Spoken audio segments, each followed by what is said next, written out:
First ನಿಮ್ಮೆಲ್ಲರಿಗೂ ಸಾರಿ ಕೇಳ್ತೀನಿ.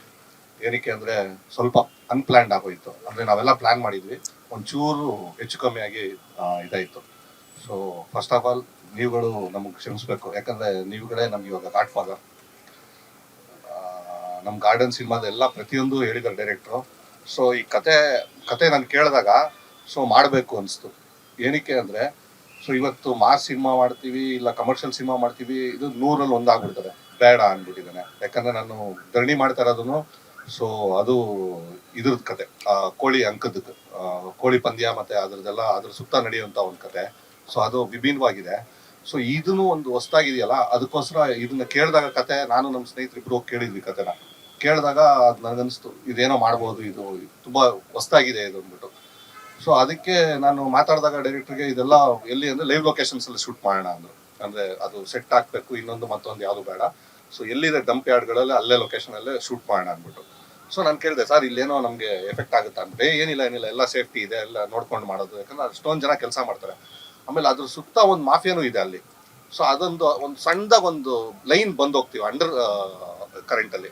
So ಅದನ್ನ ಇಟ್ಕೊಂಡು ಲೈನ್ ಇದು ಮಾಡ್ಕೊಂಡಿಲ್ಲ, ಎಮೋಷನ್ಸ್ ಮೇಲೆ ಹೋಗ್ತಾ ಇದ್ದಾರೆ. ಸೊ ಕತೆ ಎಲ್ಲ ಕೇಳಿದಾಗ ನಂಗೆ ತುಂಬ ವಾವ್ ಅನಿಸ್ತು. ಎಲ್ಲ ಒಂದಷ್ಟು ವಾವ್ ಫ್ಯಾಕ್ಟರ್ಗಳಿದೆ. ಸೊ ಅದಕ್ಕೆ ಓಕೆ, ಸೊ ಹೊಸ್ದಾಗಿ ಇನ್ನೊಂದು ಟ್ರೈ ಮಾಡ್ತಾ ಇದ್ದೀವಿ. ಸೊ 100ರಲ್ಲಿ 1 ಅಂತೂ ಹಾಗೆ ಆಗುತ್ತೆ ಈ ಸಿನಿಮಾ ಅಂತಿದ್ದೇನೆ.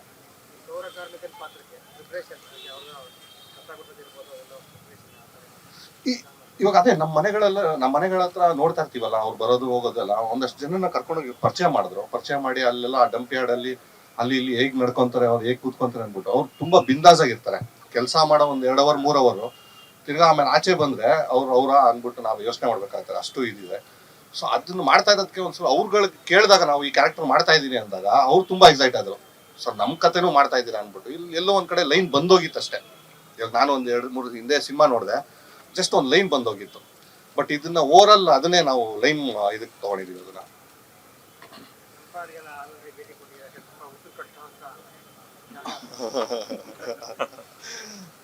ಅಲ್ಲ, ಕಷ್ಟಪಟ್ಟು ಮಾಡ್ಬೇಕು. ಯಾಕಂದ್ರೆ ನಾನು ಅದೇ ಹೇಳಿದ್ನಲ್ಲ ಅವಾಗ್ಲೇ, ನಾವೊಂದು ಮಾಸ್ ಸಿನಿಮಾ ಮಾಡೋದು, ಕಮರ್ಷಿಯಲ್ ಸಿನಿಮಾ ಮಾಡೋದು, ಫಾರಿನ್ ಟೂರ್ ಕರ್ಕೊಂಡು ಹೋಗೋದು ಹೇಳ್ಬೋದು, ಎಲ್ಲ ಸಿಗ್ತಾರೆ. ಬಟ್ ಇಂಥ ಸಬ್ಜೆಕ್ಟ್ ಯಾವಾಗಲೂ ಒಂದ್ಸತಿ ಸಿಗೋದು. ಅದೊಂದು ಚೂರು ಎಫರ್ಟ್ ಹಾಕಿದ್ರೆ, ಇವತ್ತು ತಮಿಳಲ್ಲಿ ಆ ಪ್ರಯತ್ನ ಮಾಡ್ತಾ ಇದ್ದಾರೆ, ಮಲಯಾಳಮಲ್ಲಿ ಪ್ರಯತ್ನ ಮಾಡ್ತಾ ಇದ್ದಾರೆ, ನಾವ್ ಯಾಕೆ ಮಾಡಬಾರ್ದು? ನಾವು ಮಾಡೋಣ, ಕನ್ನಡದಲ್ಲೂ ನಾವು ಇದೀವಿ, ತೋರ್ಸೋಣ ಅಂದ್ಬಿಟ್ಟು.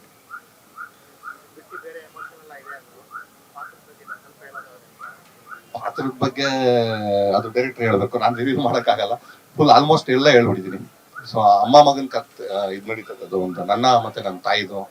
ಸೊ ಇದ್ರ ಮಧ್ಯದಲ್ಲಿ ಏನೇನ್ ನಡೀತದೆ ಅನ್ನೋದು ಆಲ್ಮೋಸ್ಟ್ ಇಲ್ಲ ಇವ್ರು ಹೇಳ್ಬೇಕು.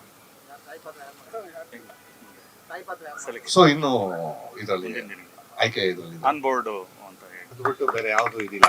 ನಾವು ಬೇರೆಯವ್ರನ್ನೂ ಕರೆದಿದ್ದೀವಣ್ಣ, ಎಲ್ಲಾನು ಕರೆದಿದ್ದೀವಿ. ಬಟ್ ಈ ಸತಿ ಇವಾಗ ಇರೋ ಇದು ಪರಿಸ್ಥಿತಿಗಳಲ್ಲಿ ಬೇಡ ಅಂದ್ಬಿಟ್ಟಿದ್ದಾನೆ ಅಣ್ಣ. ಈಗ ಟಕ್ಕರ್ ಮಾಡ್ಬೇಕಾದ್ರೆ ಅವತ್ತು ಕಾಲ್ಗಡದಲ್ಲಿ ಮಾಸ್ ಸಿನಿಮಾ ನಡೀತಾ ಇತ್ತು. ಈ ಕೋವಿಡ್ ಆದ್ಮೇಲೆ ಆಲ್ಮೋಸ್ಟ್ ಒನ್ ಟಚ್, ನಾನು ಅವಾಗಲೇ ಹೇಳ್ತಾ ಇದ್ದೆ, ಒನ್ ಟಚ್ ವ್ಯೂವರ್ಸ್ ಜಾಸ್ತಿ ಆಗಿದ್ದಾರೆ. ಇವತ್ತು OTT ಅಲ್ಲಿ ಕೂತ್ಕೊಂಡ್ರೆ ಎಲ್ಲಾ ಲ್ಯಾಂಗ್ವೇಜ್ ಸಿನಿಮಾನು ನೋಡ್ಬೋದು. ಸೊ ಇವಾಗ ನಾವು ಅದೇನೇ ಮಾಡ್ತಾ ಇದೀವಿ ಅಂದ್ರೆ, ನಮ್ಮನ್ನ ಯಾರು ನಾಳೆ ಕರೆಯೋದು ಇಲ್ಲ, ಕೆಲಸ ಕೊಡೋದು ಇಲ್ಲ. ಸೊ ಅಟ್ಲೀಸ್ಟ್ ವಿಭಿನ್ನವಾಗಿರ್ಬೇಕು, ಯಾವ್ದನ್ನ ಕಥೆ ಆಯ್ಕೆ ಮಾಡ್ಕೊಂಡು ಹೋಗೋಣ ಅನ್ಬಿಟ್ಟಿದ್ದೇನೆ. ಸೊ ಅದಕ್ಕೆ ನಾನು ಹೇಳೋದಲ್ಲ, ಧರಣಿನೂ ಅದೇ ತರ ಇದೆ, ಈ ಗಾರ್ಡನ್ ಕಥೆನೂ ಅದೇ ತರ ಇದೆ. ಬರ್ಲಿ ನಾನು ಆಶಿಸ್ತಾ ಇದ್ದೀನಿ. ಯಾಕಂದ್ರೆ ಅವ್ರು ಬಂದ್ರೆ ಅದಕ್ಕಿಂತ ಪುಣ್ಯ ಇನ್ಯಾವುದು ಇಲ್ಲ. Thank you ಕೇಶವಣ್ಣ.